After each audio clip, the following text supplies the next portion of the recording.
mahirap kalabanin yung pera. And money is a corrupting thing rin. Pati yung mga police, mga generals, nasabit na lahat. So, I said that prompted me to say that I would be fighting my own government. Yes. At that time na sila ng mga generals nandiyan na sa gobyerno especially Manila.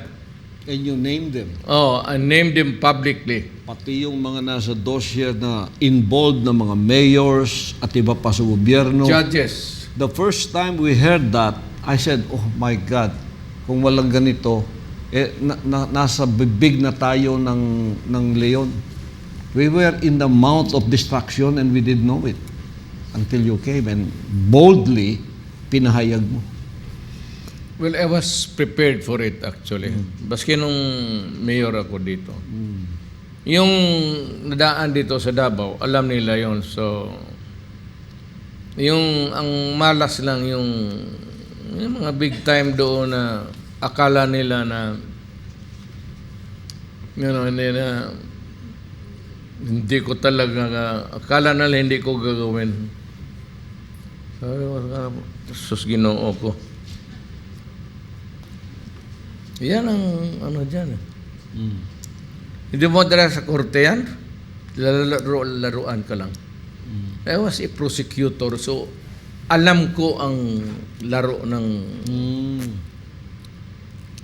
mahuli sila, They have money. mahal ng band. Oh, Piyansa, balik na naman. labas, balik naman negosyo. So walang katapusan talaga. So in the meantime, marami na ang bata nagugunggong. Oh.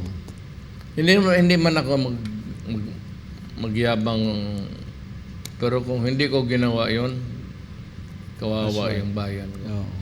Kaya sinabi ko sa kanila, remember that I am a Filipino. Remember that I care for my country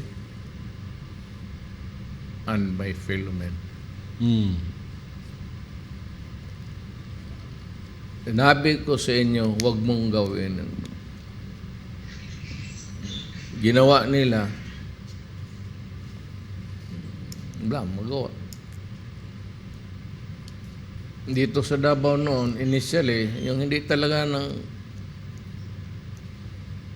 mayaman pa,